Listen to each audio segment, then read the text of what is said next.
Mambo aripo pamsiwo, iye wafa pamchinjiko, asi ano uya zvino, kutora wakewo. Pamsiwo,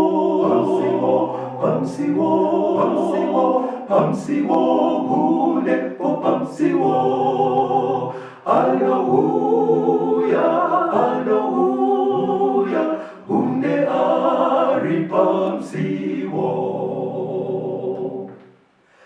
Živone so kuguya, zino zirikuitika, to ona nekukasika, wakanaka. Pamsiwo,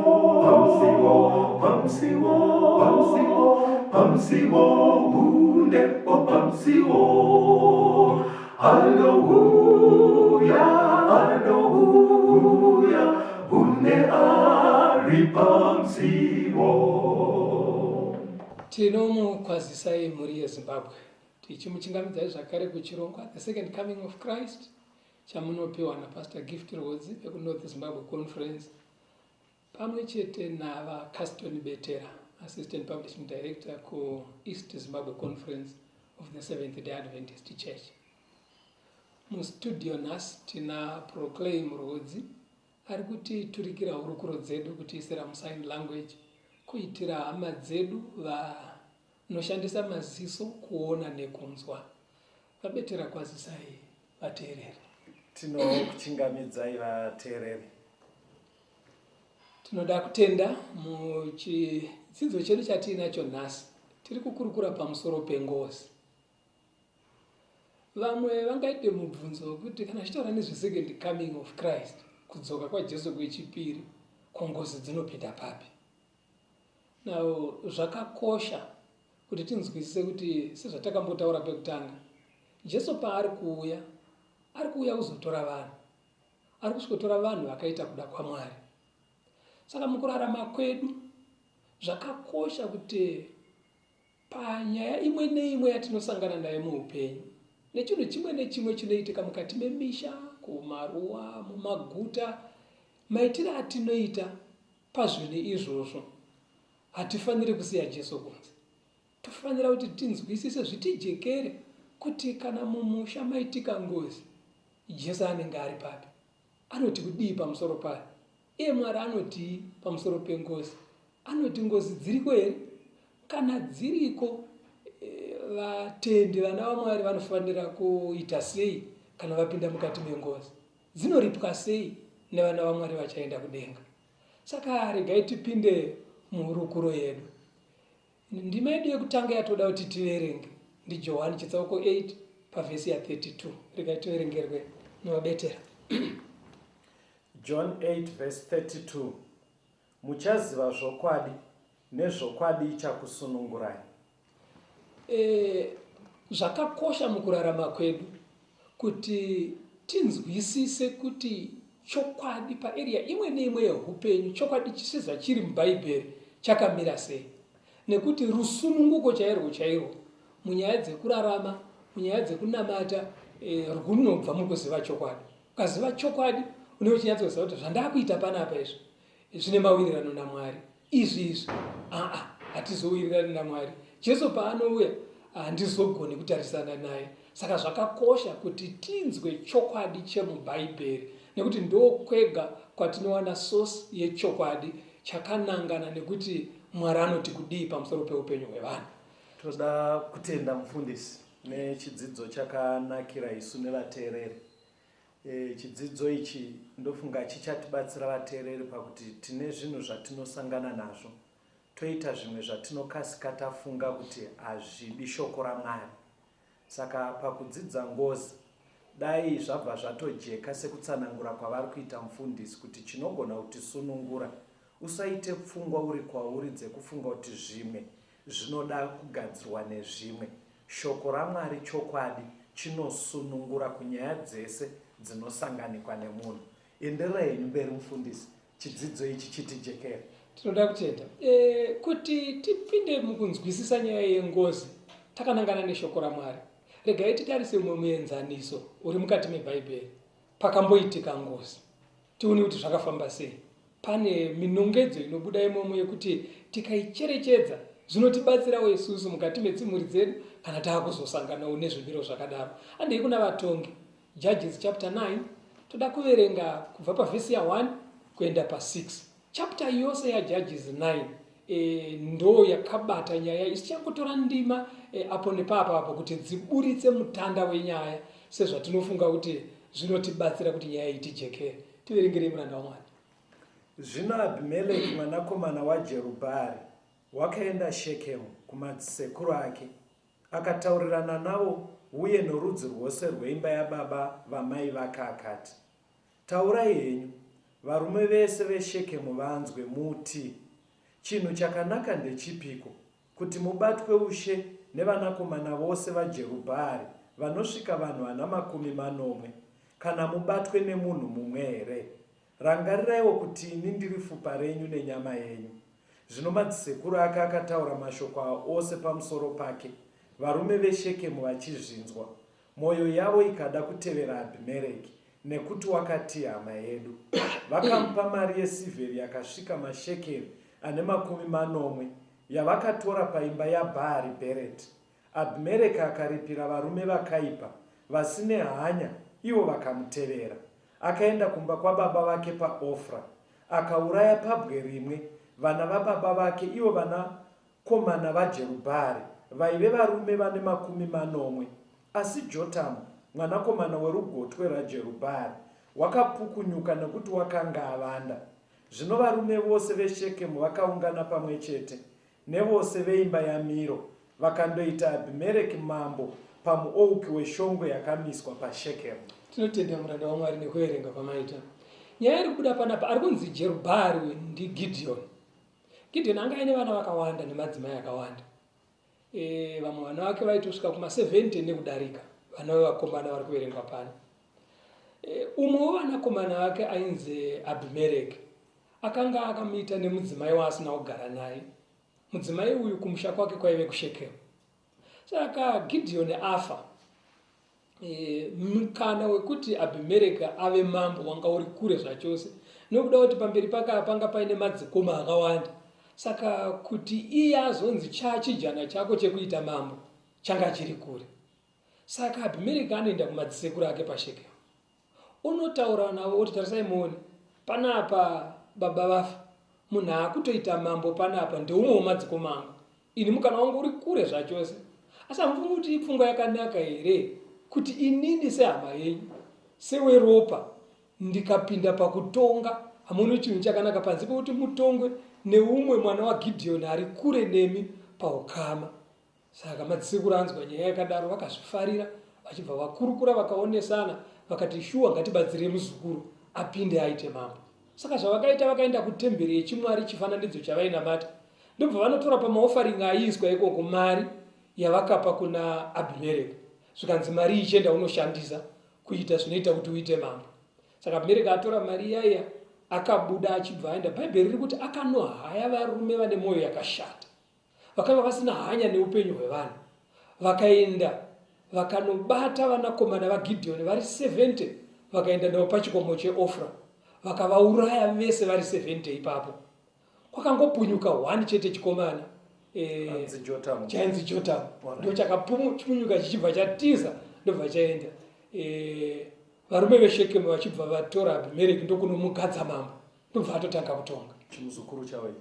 chimuzukuru chavo ichi. Regai tinzwe pamberi kuti chii chakaitika Abhimereki aitwa mambo. Toda kuverenga vhesi ya7 tonoverenga vhesi ya18 kunosvika pa21, tiri pana Judges ipapo chapter 9. Vakati vaudza Jotamu izvozvo, iye akaenda akanomira pamusoro pegomo reGerizimu, akadana nenzwi guru akati kwavari, mundinzwei imi varume veShekemu, kuti Mwari akunzweiwo imi. Vhesi 18. Imi makamukira nhasi imba yababa vangu, mukauraya pabwe rimwe vanakomana vake, vanhu vane 40, mukaita Abhimereki mwanakomana womurandakadzi wake mambo wevarume veShekemu, zvairi hama yenyu. Kana makaitira Jerubhaari neimba yake zvakanaka nezvakarurama nhasi, chifarai henyu. Abhimereki naiye akufarireiwo. Asi kana zvisina kunaka, moto ngaubude kuna Abhimereki, uparadze varume veShekemu neveimba yaMiro. Uye moto ngaubude kuvarume veShekemu neveimba yaMiro, uparadze Abhimereki. Ipapo Jotamu akamhanya akatiza akandogara Bheeri, nekuti wakatya Abhimereki mukuru wake. Right. NdiJotamu chigotwe ichi chapunyuka paurayiwa madzikoma, ndobva chatiza ndokunokwira pamusoro pegomo, ndokutanga kudeedzera aripo achipopota. Mukanyatsoteerera mashoko aJotamu anoti, nhai imi varume veShekemu, nezvakanaka zvese zvamakaitirwa nababa vangu Gidheoni, ndo mabhadhariro amavaita here kuuraya vanakomana vavo pachikomo cheOfra. Kanzi kana zvamakaita zvakanaka pamberi paMwari, it's fine, garai nerugare. Asi kana zvakaipa, moto ngaubve kuvarume vekuShekemu upise Abhimereki. Umwe moto ubve kuna Abhimereki upise varume veShekemu. Ari kupopota arwadziwa nekupondwa kwaitwa madzikoma ake. Zvinhu zvakadai tinombosangana nazvo mumisha medu. Vanhu vanenge vaurayirwa hama yavo vachirwadziwa, vaneka kupopota kavanoita. Apa Jotamu ari kutaura nevarume vekuShekemu vapenyu. Asi mumisha kazhinji kacho tinowanzonzwa vanhu vachitaura mashoko anenge akadaro kune aurayiwa. Zvino panapa kapopotero kari kuita Jotamu kanoita sekanokoka ngozi mukati medzimhuri idzi. Kutoti moto ngaubude ugoparadza. That's right. That's right. Saka regai tinzwe kuti chii chakaitika Jotamu apopota achiita sekunga ari kuita munamato wekuti zvakaipa ngazvimukire varume ava. Tinzwe pavhesi ya22 pachapta imwe chete yavatongi 9 kunosvika pavhesi 24. Verse 22. Right. Abhimeleki akabata ushe pavaIsraeri makore 3. Mwari akazotuma mweya wakaipa pakati paAbhimereki nevarume veShekemu. Varume veShekemu vakanyengera Abhimereki kuti zvakashata zvakaitirwa vanakomana vaJerubhaari vana 40 zvitsiviwe, neropa ravo ritsiviwe kuna Abhimereki munin'ina wavo wavakauraya, nokuvarume veShekemu vakanga vasimbisa maoko ake kuti auraye vana vababa vake. Right. Teererai munzwe panapa pari kunzi Mwari akatumira mweya wakaipa pakati pamadzissekuru nemuzukuru. Toda kuti tinzwisise kuti kana Bhaibheri, mukutaura kweBhaibheri, kana richiti Mwari akaita chakati, zvinobva pakudaiwo zvabvumirwa naMwari kuti zviitike. Vanyori vanoti zvaitwa naMwari. Mukanoverenga kuna Jobho, awirwa nemadambudziko akaparadza pfuma nemhuri yake, achichema anoti Mwari wakandipa, Mwari akatora, asi ndicharamba ndichirumbidza Mwari. Mukunzwisisa kwavo vaiti ivo zvabvumirwa naMwari, ndiMwari azviita. Saka Jobho paaiti Mwari atora, akanga anyatsotora nekuparadza zvinhu zvaJobho ndisatani. Tinoiziva nyaya iyoyo. Asi Jobho ari kuti Mwari vatora. Nekumwe kutaura mufundisi muri kuti Mwari zvaatendera kuti zviitike mukunyorwa kweBhaibheri rinonoburitsa sekunge ndiMwari aita. Handiti kuti what God has allowed. That's right. Pakunyorwa kwazvo zvinobuda sekunge God ndiye azviita. Saka pari kunzi Mwari akatumira mweya wakaipa. Mwari akabvumira mweya wakaipa kuti uuye. Ndobva waenda pakati pemadzisekuru nemuzukuru. Chii chaakabvumirira mweya wakaipa? Hanzi kuti zvakanga zvaitirwa vana vaGidheoni zvitsiviwe. Regai tinzwe pavhesi ya52 na53 tozoverenga 56 na57 pachapta imwe cheteyo. Mwari atendera mweya wakaipa kuti uuye kuti zvitsiviwe. Chii chakaitika? Abhimeleki akasvika parusvingo akarwa naro, akaswedera pedyo nemukova worusvingo kuti arupise nemoto. Zvino mumwe mukadzi akakanda guyo pamusoro paAbhimeleki, akaputsa dehenya rake. Ipapo akakurumidza kudana jaya raitakura nhumbi dzake dzokurwa nadzo akati kwaari, vhomora munondo wako undiuraye kuti vanhu varege kuzoti wakaurayiwa nemukadzi. Jaya rake rikamubaya akafa. Zvino varume veIsraeri vakati vachiona kuti Abhimereki wafa, vakaenda mumwe nemumwe kumba kwake. Saizvozvo Mwari akatsiva zvakashata zvaAbhimereki, zvaakaitira baba vake, zvaakauraya vana vababa vake vane 40. Zvakashata zvose zvevarume veShekemu zvakatsiviwa naMwari kwaari. Kutuka kwaJotamu mwanakomana waJerubhaari kukaitika kwavari. Panapa pari kunzi Mwari abvumira mweya wakaipa kuti uchipinda pakati pemadziseguru nevazukuru. Chii chakaitika? Varume vepaShekemu vakanzwikwa neumwe vachirangana kumukira Abhimereki. Ndobva shoko ramhanyiswa kuna Abhimereki kuti madziseguru ako ari kukurongera zvakaipa.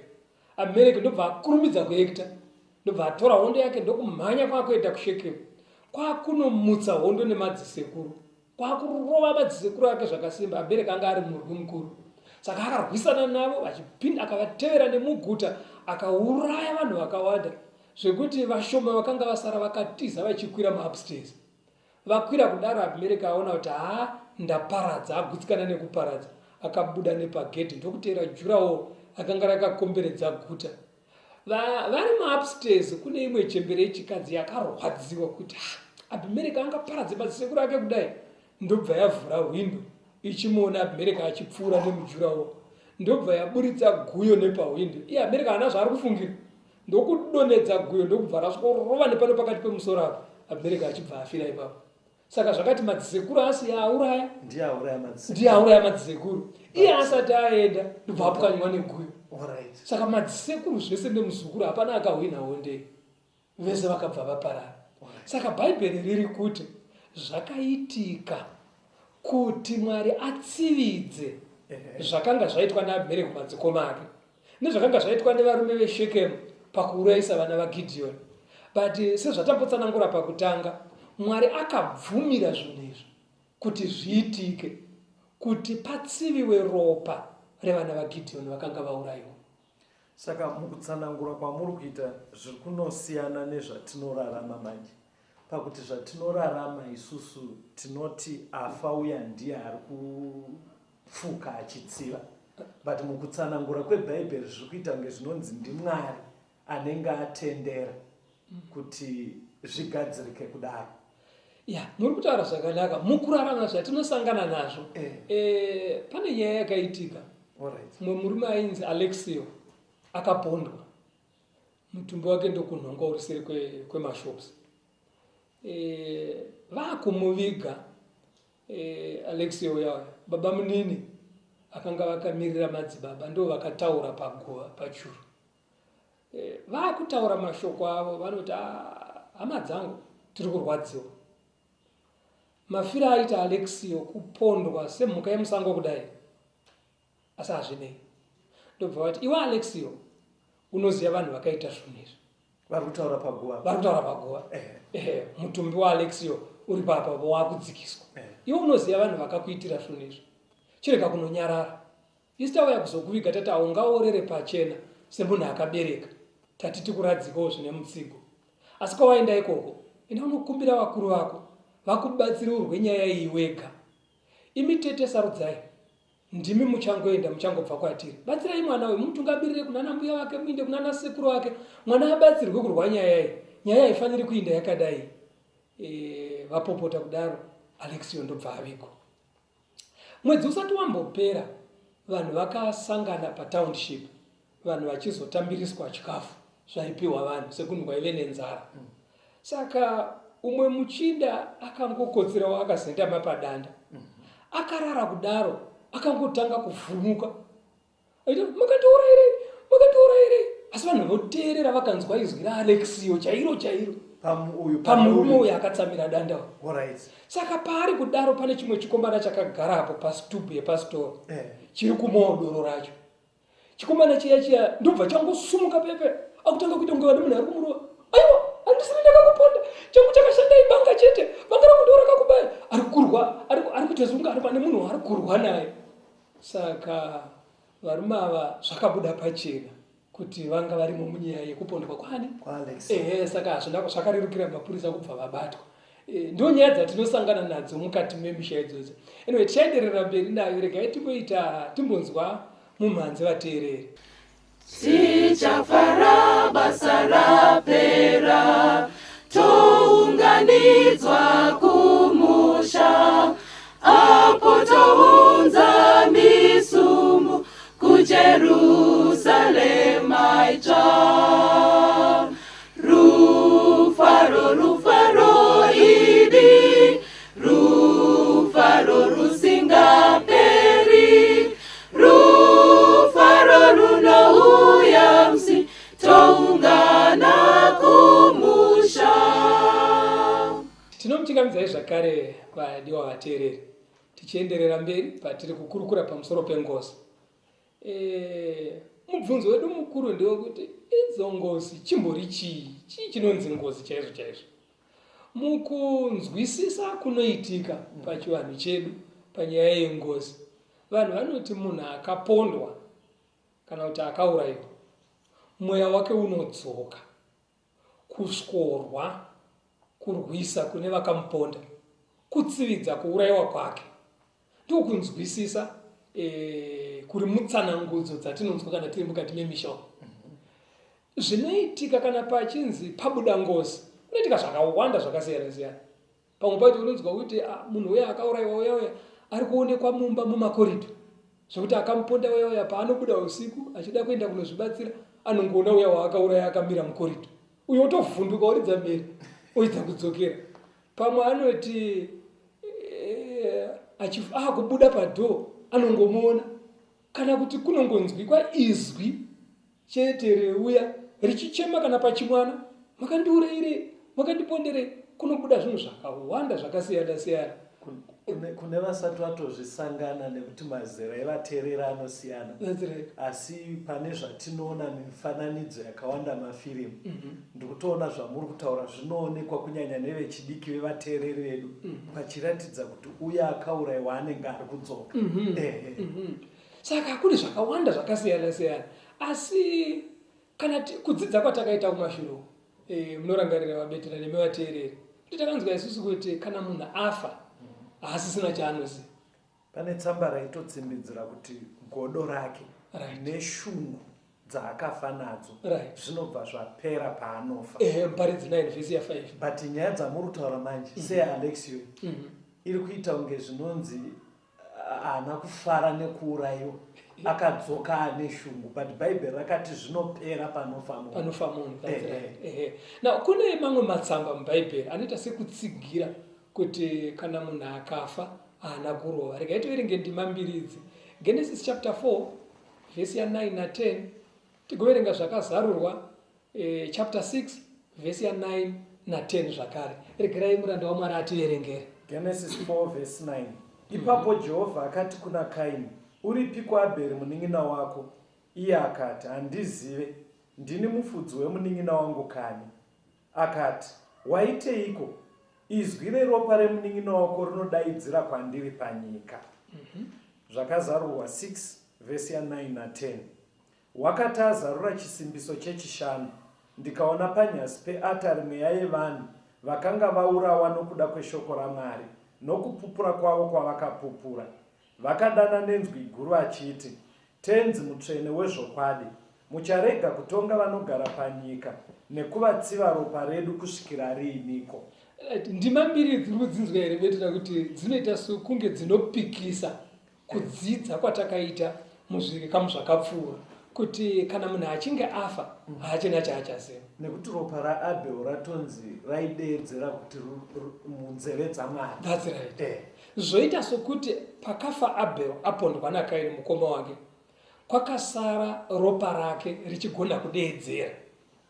Ende kwanzi kuna zvakazarurwa, mweya yevanhu vakanga vapondwa vachiponderwa kuparidza vhangeri yaitaura naMwari ichiti, mucharamba makanyarara kusvika rini tenzi musingatsividzi vakatiponda. Zvoita sokuti vakafa vanogona kutaura naMwari kuti toda kutsiviwawo kupondwa kwatakaita. Regai tinzwe, pane rimwe tsamba rinotibatsira kuti tinzwise kuti zviri kurevei kana zvichinzi ropa remufi rinodaidzira kuna Mwari. kana kuti mweya yevakafa inotaura kuna Mwari. Isi takanzwa kuti mweya womunhu unobuda musi waanofa hausi mweya mupenyayo unotorizina, unogona kuona, unogona kutaura, asi mweya weupenyu, simba bedzi rinogonesa munhu kurarama. Saka regai tinzwe kuti iyi mweya zvainozonzi yakataura ponzi ropa rakadeedzera. Regai tiverenge James chapter 5 pavhesi ya 4. Tarirai mubayiro wevaranda venyu vakacheka minda yenyu, wamakaramba nawo nekunyengera, unodaidzira nekudana kwevacheki kwasvika munzeve dzashe wehondo. Hanzi pane vanhu vakahayiwa kunoshanda mumunda womunhu. Vashanda vanhu ava vapedza basa ravo, pavaifanira kuti vachipuwa muhoro wavo vapuwe mubhadharo, uyo akanga avashandisa akaramba nemari yavo. Unoziva kuti mazuva ano kune vanhu vakawanda vane tsika idzodzo vekuti vanoshandisa vanhu asi havadi kuvabhadhara. Kana mwedzi wakupera ingataura kuti murumboziva zviri kuitika munyika, zvinhu hazvina kumira zvakanaka, iye wotora mari yabva paziya rashandwa nevashandi oenda hake kunzvimbo dzemafaro onodya nevaanofara navo ikoko. Saka Bhaibheri riri kuisa pachena panapa kuti mari yaifanira kupiwa vashandi ava yakadaidzira nezwi revacheki. Mari uko kwambonzi ropa riri kudaidzira. Panapa pari kunzi mari ndo yakadaidzira. Now kana muchidzidza mukati meshoko raMwari mukaverenga kuna Deuteronomio, Bhaibheri rinoisa pachena kuchapter 24, hatichaiverengi zvedu, pavhesi ya 14 na 15 Bhaibheri rinoisa pachena kuti Mwari anoda kuti kana washandisa munhu usatendere zuva kuvira papayday usina kubhadhara munhu wawashandisa. Unofanira kumubhadhara zvinoenderana nekushanda kwaaita, nekuti kana ukasamubhadhara akaenda kumba achirwadziwa achishaya zvaanoda zvaazvifanira kubva pamari iyaye, anzi kurwadziwa kwake kunosvika pamberi paMwari. Mwari anokunzwa, okuverenga, onyora pazita rako iwewe sechitema pamberi paMwari. Saka panapa pari kunzi kuna James, mari yawaifanira kubhadhara vashandi vako yausina kuvapa iri kudaidzira nezwi revashandi. Mari tinoziva kuti haina izwi. Ndopandaida kutotaura. Mari haitauri. Nekumwe kutaura dai kuri kuti ndoza kufundisi vachaenderera mberi kuri kwekuti havana kutozopatsanangura. Ukaera wanzwa kuti ropa radaidzira, mari iri kudeedzera, isi tichinyatsozva kuti hazvitaure kutora kuti hameno zvimwe zvazviri kureva. Zvinoitora kuti pane zvimwe zvazviri kureva because hatingatera apa mari yapfuka.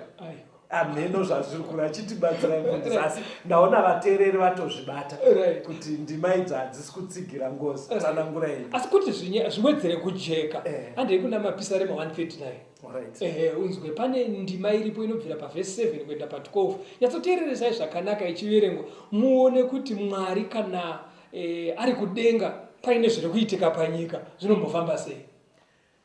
Ndingaindepi ndibve pamweya wenyu, kana ndingatizirepi ndibve pamberi penyu, kana ndingakwire kudenga, kana ndikakwira kudenga muripo, kana ndikazviwarira nhoo paSheori, tarirai muripowo, kana ndikabhururuka namapapiro emangwanani ndikanogara pamugumo wegungwa, naipapo ruoko rwenyu ruchandifambisa, ruoko rwenyu rwerudyi ruchandifambisa.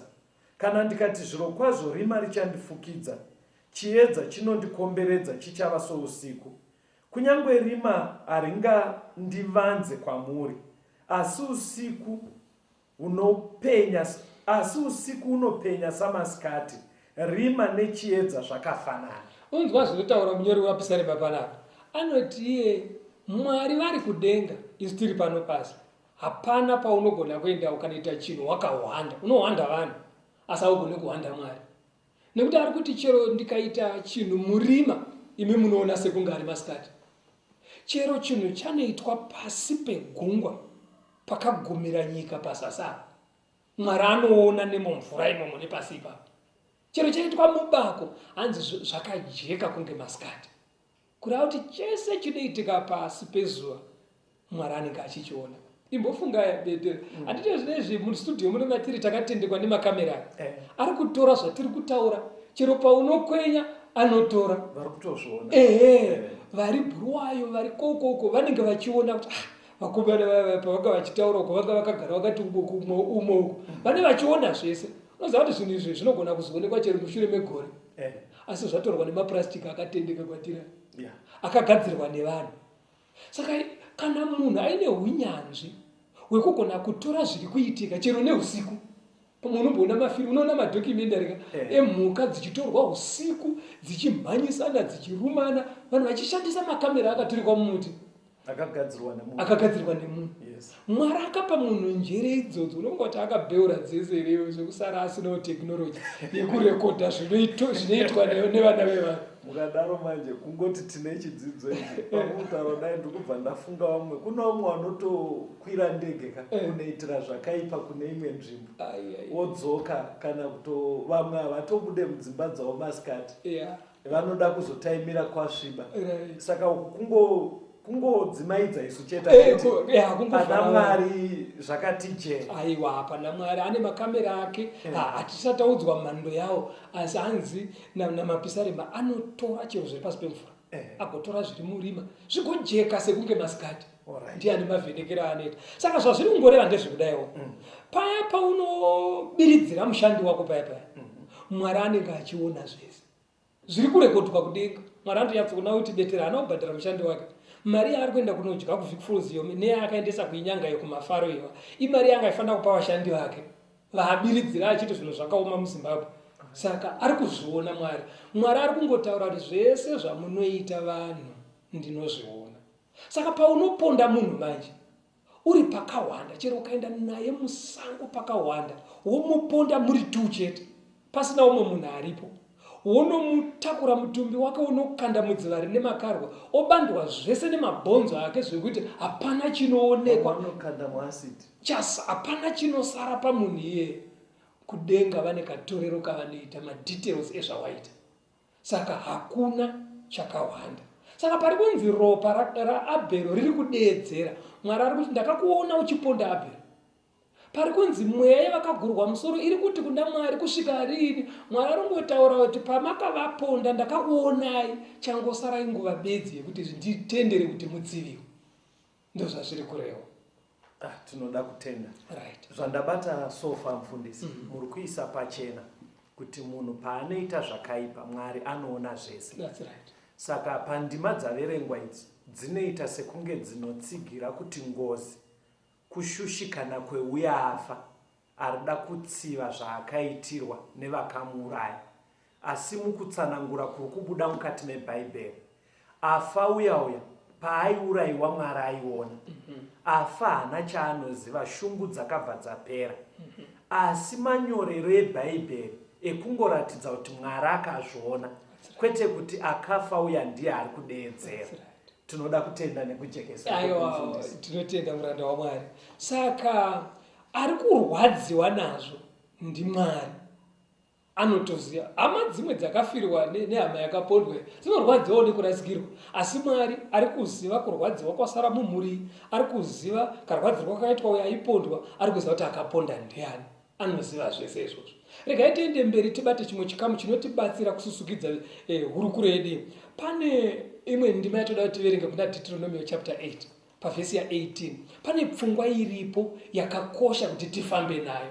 Deuteronomy 8 vhesi ya 18. Asi unofanira kurangarira Jehovha Mwari wako, nekuti ndiye unokupa simba rekufuma, kuti asimbise sungano yake yaakapikira madzibaba ako sezvaanoita nhasi. Panapa pari kubuda pfungwa yekuti kuti munhu ashande project yake igobudirira, kuti aite business rigobudirira, whatever zvaungaite kumunda, mushopu yako, kuti zvibudirire, anopa simba ndiMwari. Nemamwe mazwi ndiMwari anobvumira kuti maprojects abudirire. Because kuna vamwe vanhu kuti vane pfungwa dziya dzekuti ukaponda munhu business rako rinobudirira, ukatora mushonga wakati ukaisa business rinobudirira. Anoita kuti zvatinoita zviendeke zvibudirire ndiMwari. Yes. Ndozviri kubva patsamba. Ndakatinzwe imwe tsamba futi inotibatsira kuti paimwe pfungwa kuna Job chapter 1 vhesi ya 9 na 10. Ipapo Satani akapindura Jehovha akati, Job, unotya Mwari pasina here? Hamuna kupoteredza here nerumhanda iye neimba yake nezvose zvaanazvo pamativi ose? Makaropafadza mabasa amaoko ake, uye pfuma yake yakawanda panyika. Right. Ndi Satani ari kutaura kuna Mwari. Confession. kuti Jobho tiri kumuvavarira, taedza kuti tiparadze pfuma yake, tiparadze mhuri yake, timuparadze naiyewo, asi tiri kugundikana nekuti Jobho makamukomberedza neruzhowa. Satani ari kutoti iye nekuti Jobho mwana wenyu pane protection yamakaisa around him iri kuti tadzisa kuita zvatinoda paari. Saka pfungwa iri kubuda panapa ndeyekuti kumwana waMwari, nekuti pavhesi 1 inoti Jobho anga ari upright, munhu aitya Mwari achinzvenga zvakashata. Saka vana vaMwari vanotya Mwari vachinzvenga kuita zvakaipa muupenyu hwavo, Bhaibheri riri kutisira pachena kuti Mwari ane kuvachengetedza kwaanoita, anovakomberedza neprotection, anovakomberedza neruzhowa. Ruzhowa ivara remuchikaranga rikuti muenzaniso sejurawo. Anovakomberedza neprotection yake inobva kudenga. Anokomberedza munhu wacho iye, okomberedza mhuri yake, okomberedza pfuma yake, kuti pasawane chinoisvikira ipapo. Saka ndo zvinoitika kune mwana waMwari. Vamwe vanonotora zvakasiyana-siyana vachiedza kukomberedza misha yavo, kuzvichengetedza muupenyu, asi Bhaibheri rinoisa pachena kuti tinochengetedzwa naMwari. Now, regai tiverenge zvakare Isaiah 59, muranda waMwari, pavhesi ya2. Isaiah 59 pavhesi ya2 ine imwe pfungwa yatoda kuti tabata pfungwa idzi itijekere. Asi zvakaipa zvenyu zvakakuparadzanisai naMwari wenyu, zvivi zvenyu zvakakuvanzirai chiso chake kuti arege kunzwa. Tanzwa kuti kubudirira mubusiness, kubudirira muproject zvinobva kuna Mwari. Kuchengetedzwa semhuri, semunhu, kuchengetedzwa kwepfuma zvinoitwa naMwari. Asi pane chimwe chinhu chinokanganisa kuchengetedza kwaMwari ikoko, chinobvisa protection iyoyi, chinobvisa ruzhowa urwezitwe pamunhu, pamhuri yake nepafuma yake kana paita chitema. Kana munhu akatadzira Mwari, chitema chaaita chiyaichi chinosudurudza iye kubva kuna Mwari. Kana pakaita chitema chisina kutendeuka pachiri, chisina kureururwa, inoramba iri mhosva pamberi pake naMwari. Munhu iye chero akanamata, hazvireve chinhu pamberi paMwari, nekuti zvirevo unodaro kuna 28, Proverbs 28 pavhesi ya 9 inoti iyo munhu anoramba kuteerera mirayiro yaMwari nenzeve yake, chero munyengetero wake unonyangadza Mwari. Kureva kuti kana uine chitema chawaita chisina kutendeuka, chisina kureururwa, chero ukanamata, munamato wako unotobhowa Mwari. Saka ndo zvinobvisa protection iya inofanira kuiswa pamisha yedu, papfuma yedu, pamhuri yedu. Kana waita chitema iwe betera, chinokusudurudzira kure naMwari wako, chokubvisa muruzhowa rweprotection rwuya. Mwari uya ambenga achiita kuti zvaunoita zvibudirire, zvaunoita zviendeke, mhuri yako ichengeteke, pfuma yako ichengeteke, ruzhowa rwuya rwosuduruka. Chii chaakupinda manje? Popinda mhepo mukati memusha. Regai timboita break vateereri, timbonzwa rwiyo. Handisiri ndega kwete ndina Jesu, anondifadza ini nekuti aneni. Handizoshaisha Mwari ndina Jesu, ini ndinopinduka, iye haapinduki. Handisiri ndega ndina Jesu, wadzidza kusandisiya, kundisiya ini ndega. Handisiri ndega ndina Jesu, wadzidza kusandisiya, kundisiya ini ndega. Undendaringira atindirindire, ndashama kuti tedzingenyi anonoka. Unde ndinofara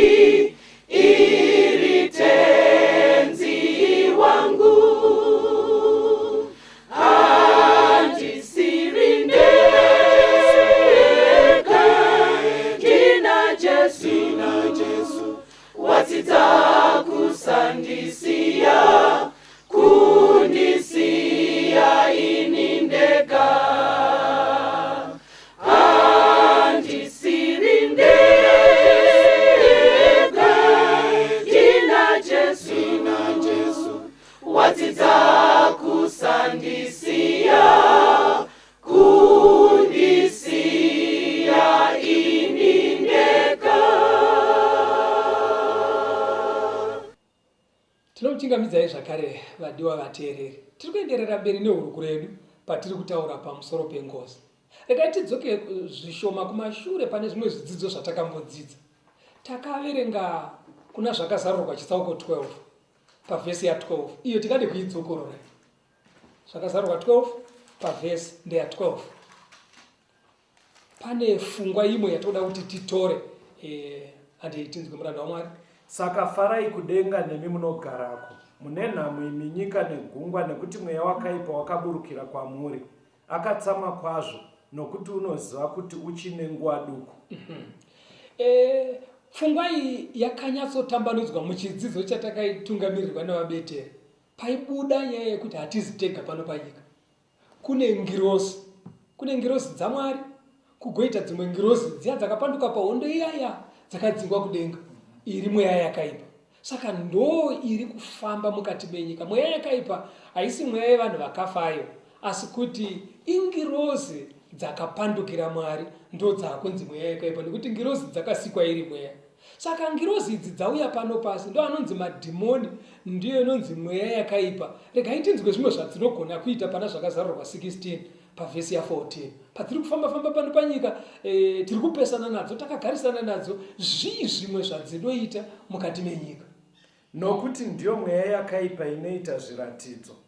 Inoenda kumadzimambo enyika yose kuvakokera pakurwa pazuva guriro raMwari wemasimba ose. Mweya yakaipa iri kunzi ine simba rekugona kuita mashiripiti, kuita mashura, kuita minana pakati pevanhu.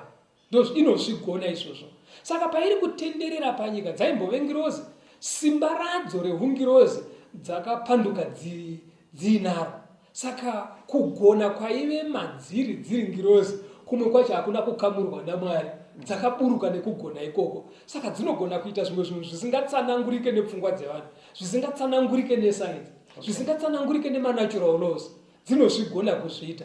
Takanzwa pachidzidzo chatakaita mumashure kuti musi wasvika ngirozi kumba kwaCornelius kuna Mabasa chapter 10, yakamuudza mufundisi wekunodaidza nenzvimbo yacho kuti enda unodaidza. Akatoudzwa mufundisi wacho first name nesene kuti anonzi Simon Petro, akaudzwa nalandlord wacho kuti anonzi Simon, neadresi yepamba paaigara kuti aigara pedyo negungwa, zvikanzi enda unomudeedza, nekubasa kwaisenza landlord wacho. Saka zvichisa pachena kuti ngirozi including dzakapanduka idzi dzinoziva vanhu nemazita avo nemasende mavo nemitupo dzinotoiziva, ende dzinoziva maadresi evanhu, zvekuti vamwe vanhu vanoshandiswa naSatani chero achiita zvouroyi abva kunyika iri kure haamborasiki pamba paunogara, because mweya yetsvina inoziva maadresi, mweya yakaipa inoziva maadresi. Saka ndo chimwe chinhu chiri kubuda. Ngatibatei pfungwa iyoyo. Ngirozi dzakapanduka dzinoziva panogara vanhu. Takaverenga zvakare kuna Ruka chapter 1. Ngobatai vhesi irori, vhesi 35 na vhesi 36 hatisi kuiverenga pano tichimhanyidzana nengova dzedu. Mutumwa anosvika kuna Maria oti uchaita iwewe uchabereka mwana mukomana, asi achitaura naMaria anoti Elizabeth hama yako atori nepambiri pane 6 months. Yes. Kuti akuti ngirozi inotoziva ukama hwevanhu. Handiti mazvona. Ende inoziva zviri kuitika mumhuri. Current affairs. Inoziva current affairs. Saka ngirozi inotonyatsoziva, inoziva iwe betera naambuya vako inovaziva. Zvekuti mweya yakaipa ingirozi dzakapanduka inotoziva mukwasha asina kupedza kukuroora. Inotoziva kuti mukwasha uyu ambuya vafaisi asina kubvisa mumbeu mai. Saka dzinozviziva zvese izvozvo, because dzinoziva ukama nezviri kuitika mukati memisha dzinozviziva. Takadzidza zvakare mukuverenga kwedu kuna Samuel wokutanga, tichiverenga kuchapter 28. Musi uya ndofunga tikade kuiverenga. First Samuel 28 vhesi ya 3, 6, 9 na 11. Yes. Samuel zvino akanga afa, vaIsraeri vakanga vamuchema vamuviga paRama imo muguta rake. Sauro akanga abvisa panyika masvikiro nevavuki. Verse 6. Sauro akabvunza Jehovha, asi Jehovha haana kumupindura, kunyangwe pakurota kana neurimi kana navaprofita. Verse 9. Verse 7. Right. Ipapo Sauro akati kuvaranda vake, nditsvakirei mukadzi anosvikirwa ndiende kwaari ndinomubvunza iye. Varanda vake vakati kwaari, tarirai kuno mukadzi anosvikirwa paEndori. Verse 11. Verse 11. Right. Zvino mukadzi akati, ndokukwidzirai aniko? akati ndikwidzire Samuel, verse 15. Right. Samuel akati kuna Sauro, wanditambudzireiko uchindikwidza? Sauro akapindura akati, ndinotambudzika kwazvo nokuda kwevaFiristia, nokuti vanorwa neni. Oita muranda waMwari. Muri kuona chiri kuitika panapa. Samuel muprofita waMwari akafa akatovigwa. Avigwa Samuel. Saul aive nemusikanzwa.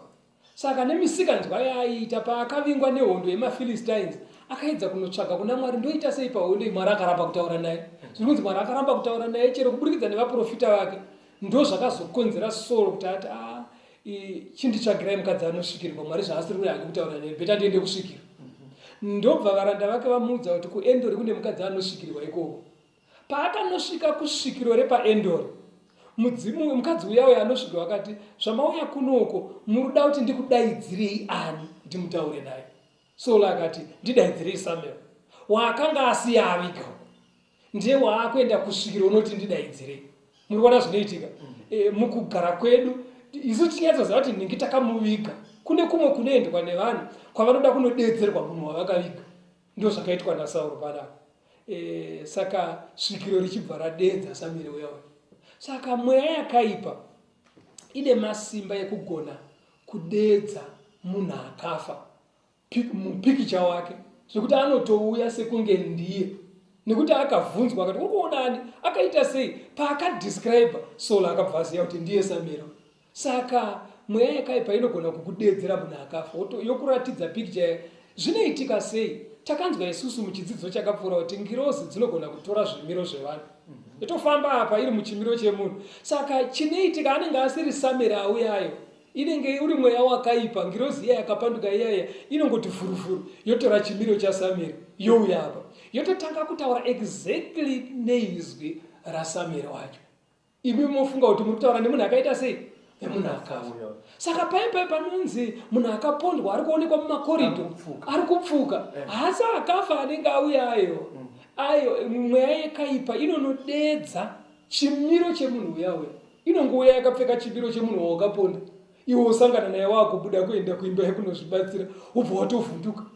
Ndo panozoti muchinda uya akakodzera manje pataunship utanga kudaidzira nezwi raAlexio. Kuti ndakashandisa banga.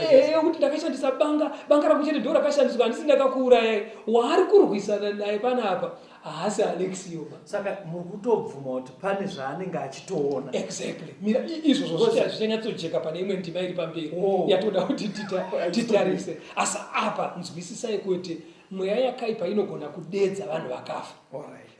Chiri kuonekwa hazi munhu akafa uye akapondwa, asi chimiro chinenge chake ndo chapfekwa nengirozi iyi.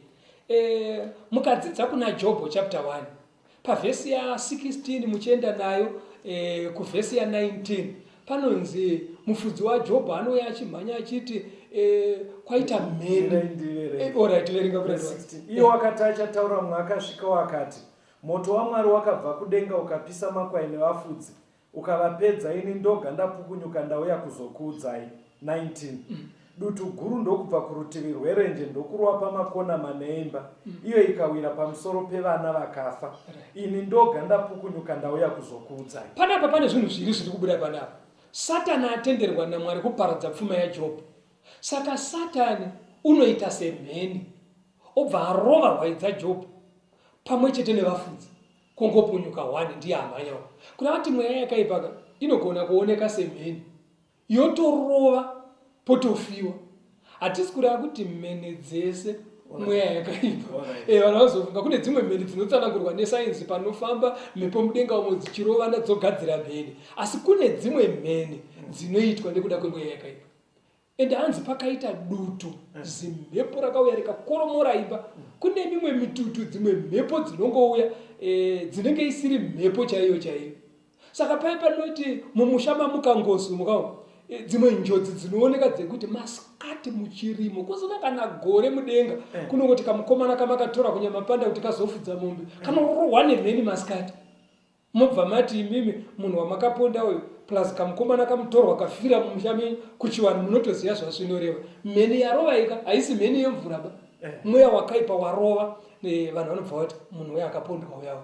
saka kubhaibheri chii seipapa apa pamweya mweya wakaipa warova sezvakangoitika kuna Job. sezvakangoitika kuna alright. unoziva kuti unoziva zvinoita Satani betera mumwe musi mhepo yakauya muyu unouziva simutirere wakadzurwa nemhepo.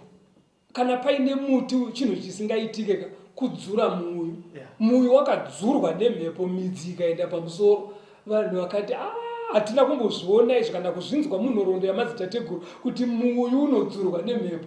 Saka chaitika panapa riri kunzi dutu haisi mhepo iri yega, vakuru vanobva vatotaura. Saka seuyu wamati anenge ari mukomana akatorwa kuzoita basa mutoro, mukutaura kwedu manje tinobva tati mhepo dzekumusha kwake dzichauya futi pamusoro kuti mhepo dzekumusha ndo pamuri kujekesa apa kuti zvatinoti mhepo zviya izvi tiri kureva mweya yakaipa yaSatani. Saka hazvizi zvinhu zvine chekuita nekumusha kwavo kana akafa.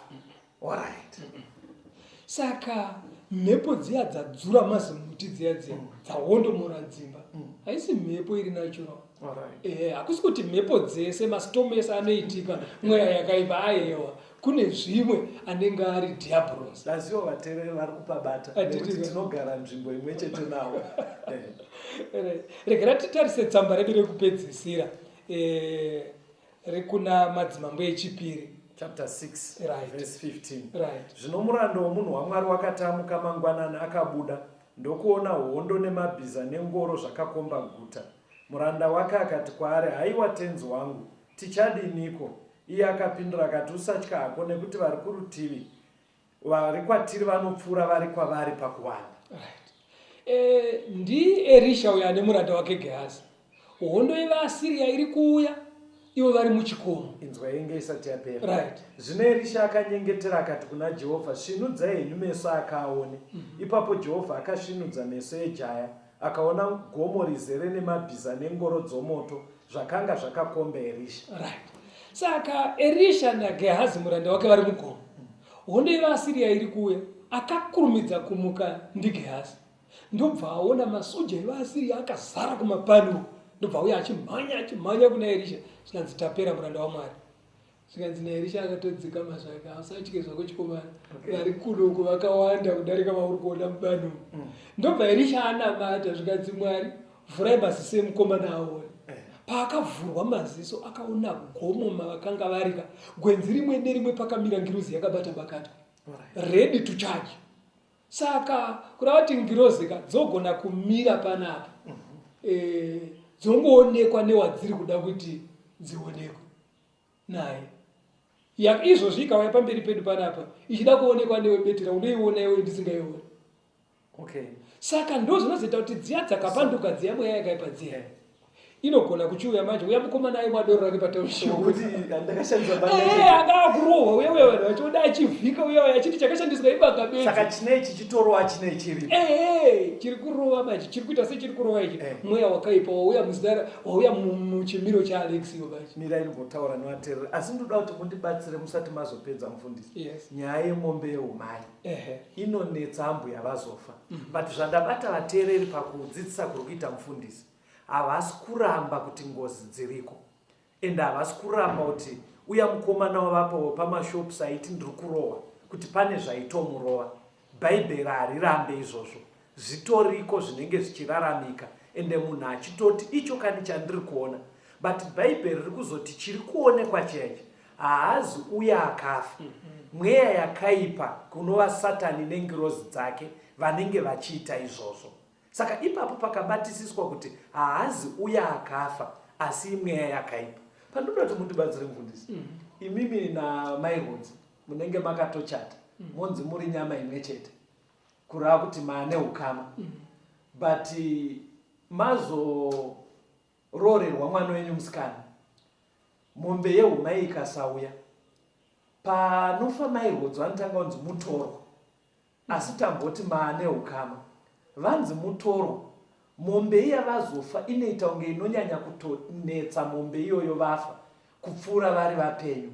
Ndivo vanenge vachiida here Mairodzi kana kuti inyaya iri kungoenderana nekudzidzisa kwamaita kuti ngirozi dzinenge dzazvoona kuti pane chikwereti chisina kupera. Maybe kana muine zvamungatibatsire pamwe muchazozvidzidzisa henyu, but ndinoona inyaya inotitambudza kuti inobva iyi inodiwa iyi. Even pakurona unobvanzi iyi ikasike yauya iyi. Muri kungoona urwere huna ambuya wenyu ikasike yauya inozokunetsai. Chii chinonyatsoitika ipapo? Chinoitika ndechekuti Satani anoziva zvatinofunga nezvatinoronga tiri mudzimba. Saka anonyatsoziva kuti mukwasha ane chikwereti chemumbeu bai. Saka chinonzi ambuya vakunetsa handiwo vanenge vachinetsa. Mweya yakaipa inouya muchimiro chaambuya yorwarisa yoita zvimwe zvinonge zvichiitika mumhuri ponzi pari kudiwa mumbeu mai. Saka ngatingonzwisai kuti zvese zvatiri kutaura izvi seruko akamira mweya yakaipa ndio inenge ichiita zvinhu izvozvo. Saka kuzviziva kudayoka kunotibatsira kuti zvatinozoita kana mushamanzi mune ngozi yatinozoita panyaya dzekurodzana tinofanira kuzoita zvinhu zvisinganyangadzi Mwari mukurarama kwedu. Mwari ngaatikomborere atitungamirire vateereri. Muchidzidzo chimwe chiri kumberi tichadzidza kuti ngozi dzinoripwa sei nevana vaMwari. Asi kwanhasi regai timirire pano. Vanenge vaine mibvunzo pane mafoni namba anoteera 0774 073 283. Imwe inotevera 0772 415 886 neimwe inotevera 0774 002 591. Ngatitumire mameseji, ma-SMS, ma-WhatsApp, kumafoni namba iwayaya kana kufona tinowana vanotibatsira. Vamwe vagere pedyo nevanhu vanopinda sangano rema-Seventh Day Adventist. Indai kwavari nemibvunzo yamuinayo vanoziva kwekuenda nemi kuti mubatsirike. Mwari akuitire zvakanaka tisangane muchikamu chinoteerera. Tinoda kutenda vateereri tosangana pa next program. Tenzende tungamire mukati mezviedzo mananda andibata ndimwino dombo ndiwike ndimwimo tungamire tenzende tungamire semwana onyaradzwa